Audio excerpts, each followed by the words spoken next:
आज हम पढ़ेंगे रिसर्च के जो मेन कैरेक्टरिस्टिक है उन पर हम लोग बात करेंगे। As all you know what is research means something new finding. जब हम कुछ नया खोजते हैं या पुरानी चीज़ों में कुछ अमेंडमेंट करते हैं तो वही रिसर्च के दायरे में आती है। रिसर्च जो पहले से लोगों ने जो बातें सर्च आउट कर रखी हैं या जिन पर काम कर रखा है उन पर ही हम जो है आगे काम कर रहे हैं, तो उनमें कुछ नयापन खोज रहे हैं, नए तथ्यों को ऐड कर रहे हैं या नए कॉन्सेप्ट को ला रहे हैं, तो वो रिसर्च के दायरे में आएगा। अब रिसर्च के जो कैरेक्टरिस्टिक हैं उन पर हम लोग बात करेंगे। पहला है ऑब्जेक्टिविटी, वस्तुनिष्ठता। क्या होती है ऑब्जेक्टिविटी? जब हम किसी भी तथ्य को या किसी भी आंकड़ों को एज इट इज, जैसे वो हैं, जैसे वो तथ्य सामने आए हैं, जैसे या वो आंकड़े सामने आए हैं, उन्हीं के आधार पर आते हैं, तो वो ऑब्जेक्टिविटी कहलाती है। जैसे मैं आपको एक एग्जांपल देती हूँ कि अगर मैं ही एज अ टीचर किसी बच्चे का मूल्यांकन कर रही हूँ, इवैल्यूएशन कर रही हूँ, और उस इवैल्यूएशन में मेरे कुछ अपने पूर्वाग्रह आ जाए सामने, या कुछ ऐसे तथ्य मेरे सामने आ जाए, या मेरे ऐसी एक सोच विकसित हो कि ये बच्चा जो है पढ़ाई में अच्छा नहीं है, तो ये अच्छा नहीं कर सकता, तो वो उसके मूल्यांकन को प्रभावित करेगा, उसमें सब्जेक्टिविटी आ जाएगी। तो ये सारी चीज़ें रिसर्च में हमें नहीं करनी होगी। तो इसीलिए जो हमारे आंकड़े होते हैं उनको हम वस्तुनिष्ठता के साथ, ऑब्जेक्टिविटी के साथ आंकते हैं। दूसरा है आपका एक्यूरेसी। एक्यूरेसी क्या होती है? सटीकता।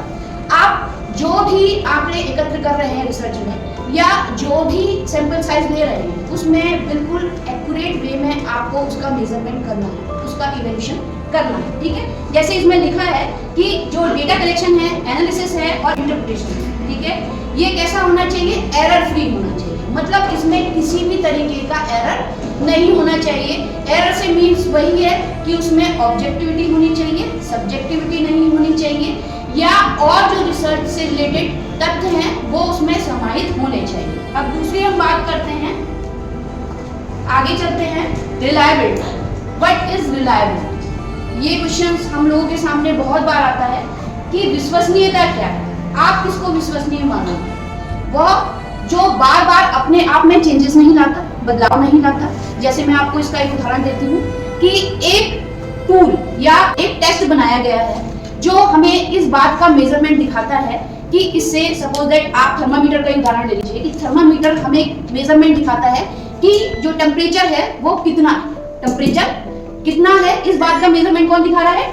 आपका थर्मामीटर। ठीक है, और अगर थर्मामीटर जो है वो अपने जो रिजल्ट है, जैसे सपोज अभी मैंने टेम्परेचर अपना मेजर किया और मेरा जो टेम्परेचर आया वो 100 आया, और सेम सिचुएशन में अगर मैं फिर अपना टेम्परेचर मेजर कर रही हूँ अभी, तो दोबारा मेरा जो है 102 आता है या 98 आता है। इट मीन्स क्या हो रहा है? रिजल्ट वेरी कर रहे हैं। जब रिजल्ट वेरी करते हैं उसमें क्या होती है? विश्वसनीयता नहीं होती। तो इसीलिए जो कोई भी टूल हम यूज कर रहे हैं रिसर्च में, उसमें क्या होनी चाहिए? रिलायबिलिटी होनी चाहिए। यानी अगर सिचुएशन सेम है, एक तथ्य है कि सिचुएशन सेम है, तो हमारे रिजल्ट क्या है? वेरी नहीं करने चाहिए, वो एक जैसे रहने चाहिए। दूसरा है वैलिडिटी।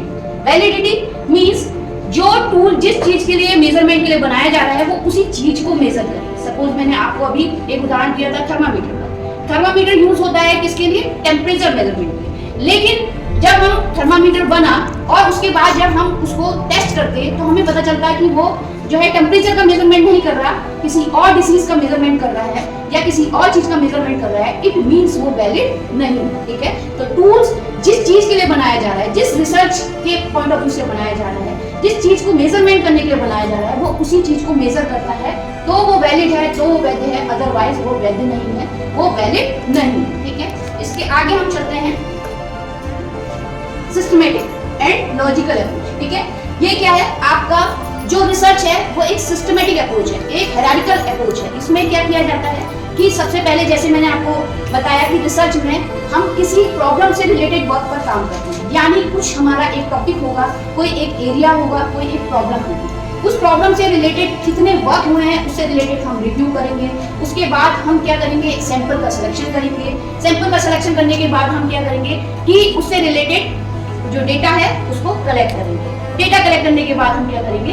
उस डेटा को व्यवस्थित करेंगे और उसके आधार पर जो रिजल्ट निकलेंगे उसी को हम जनरलाइज करेंगे। तो मतलब एक क्या है? एक हायरार्किकल वे है। इसमें ऐसा नहीं है कि किसी भी जो स्टेप है उसको ऊपर कर दिया जाए या किसी स्टेप को नीचे कर दिया जाए, तो इस तरीके की कोई भी व्यवस्था नहीं है, एक सिस्टमेटिक अप्रोच है, ठीक है। तो ये सारी देखिए आप, जैसे प्रॉब्लम आइडेंटिफिकेशन, सबसे पहले प्रॉब्लम आइडेंटिफाई होगी, फिर उससे related literature review. Literature review से मतलब कि उस रिसर्च पर, उस प्रॉब्लम पर कितने लोगों ने काम किया है, उनकी क्या क्या फाइंडिंग आई हैं, उनके उस फाइंडिंग के आधार पर उन्होंने किस वे में जनरलाइजेशन किया है, वो सारी चीजें। उसके बाद क्या है आपका हाइपोथेसिस, किस वे में जनरलाइजेशन किया है, वो सारी चीजें। उसके बाद क्या है आपका हाइपोथेसिस, फिर हम हाइपोथेसिस उससे रिलेटेड कोई टेंटेटिव सॉल्यूशन बनाएंगे कि जो भी प्रॉब्लम है, सपोज जैसे बच्चा जो है स्कूल देर से आता है, तो उससे रिलेटेड जो भी हम हाइपोथेसिस बना रहे हैं कि उसकी पारिवारिक व्यवस्था में कोई प्रॉब्लम होगी, या उसके सोशल सिनारियो में कोई प्रॉब्लम होगी, या जो है उसे स्कूल का वातावरण पसंद नहीं होगा, तो ये क्या है, टेंटेटिव सॉल्यूशन बना रहे हैं, वो हाइपोथेसिस में है। डेटा कलेक्शन है, उससे रिलेटेड फिर हम डेटा कलेक्ट करेंगे, आंकड़े इकट्ठा करेंगे, उस आंकड़ों के आधार पर ही हम उन्हें एनालिसिस करेंगे कि मेन रीजन क्या है, और उसी के आधार पर हम क्या करेंगे, उसको कंक्लूजन तक पहुंचाएंगे, ठीक है। उसके बाद आता है आपका एथिकल कंसीडरेशन।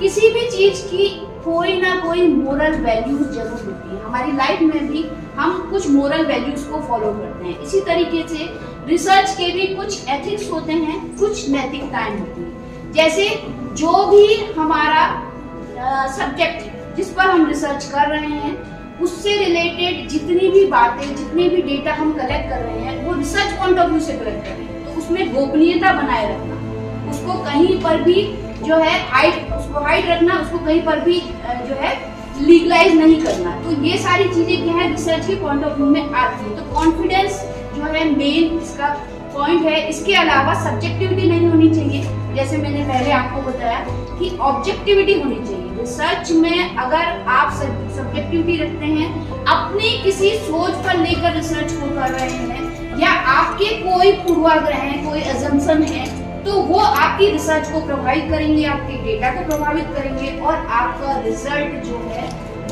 वो नहीं आएगा जो वास्तव में आना चाहिए। तो इसीलिए रिसर्च के पॉइंट ऑफ व्यू में ये सारी चीजें आपको ध्यान में रखनी है, ठीक है। नेक्स्ट है जनरलाइजेशन, ठीक है। अब सामान्यीकरण क्षमता क्या होती है, इस पर हम बात करेंगे। जनरलाइजेशन आप लोगों को जैसे थोड़ा बहुत मालूम है कि हम मेनली किन चीजों को जनरलाइज करते हैं। जिन चीजों को हम एक रिसर्च के पॉइंट ऑफ व्यू से देखें, तो एक पॉपुलेशन पर जहाँ पर हम रिसर्च कर रहे हैं, उस पॉपुलेशन में हम सभी को एज अ सैंपल तो सेलेक्ट नहीं कर सकते, तो हम कुछ चयनित जो आपका न्यायाधीश है उसको लेते हैं, यानी सैंपल को लेते हैं। उस सैंपल से जो रिजल्ट निकलता है वो उस पूरी पॉपुलेशन को रिप्रेजेंट करता है। तो हम पूरी पॉपुलेशन को उस पर क्या कर सकते हैं, सामान्यीकरण कर सकते हैं। जैसे अगर हम कुमाऊं रीजन में कोई ऐसी रिसर्च कंडक्ट करते हैं कि कुमाऊं की जलवायु की वजह से यहाँ के जो लोग होते हैं उनकी हाइट कम होती है, तो अब कुमाऊं माना मैंने कि पूरे कुमाऊं को अपना पॉपुलेशन के एरिया में ले लिया, और कुमाऊं के कुछ जो डिस्ट्रिक्ट हैं उनको एज अ सैंपल सेलेक्ट कर लिया।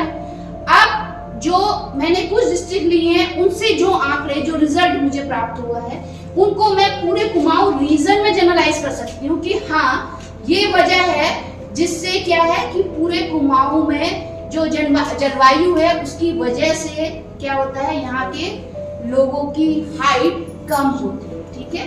और एम्पिरिकल एविडेंस की हम लोग बात करते हैं कि रिसर्च में क्या होता है कि रियल वर्ल्ड ऑब्जर्वेशन दिखती है, जो रियल टाइम ऑब्जर्वेशन होती है, यानी कुछ भी पहले से जो हुआ है उसको हम एज अ लिटरेचर रिव्यू ले तो सकते हैं, बट हम ट्राई करते हैं कि हमें जितना रियल टाइम व्यू मिल जाए, जितना रियल जो डेटा है वो कलेक्ट हो जाए, उससे हमारा क्या होगा, ऑब्जर्वेशन सटीक होगी, हमारा जो एक्सपेरिमेंट होगा वो सटीक होगा, और हमारे जो रिजल्ट होंगे वो भी एक्चुअलाइज आएंगे, बिल्कुल एक्चुअल वे में आएंगे। क्योंकि पहले के सिनारियो में, पहले की सिचुएशन में जो चीज हुई है, हम उसको आज की सिचुएशन में जनरलाइज नहीं कर सकते, क्योंकि आज की सिचुएशन में जो चीजें हैं वो वेरी की है। जब सारी सिचुएशन वेरी की है, तो अगर हम उसी रिजल्ट को जो है यहाँ पर जनरलाइज करते हैं तो वो रिसर्च हमारी क्या होगी, करप्ट होगी। हमारा जो रिजल्ट होगा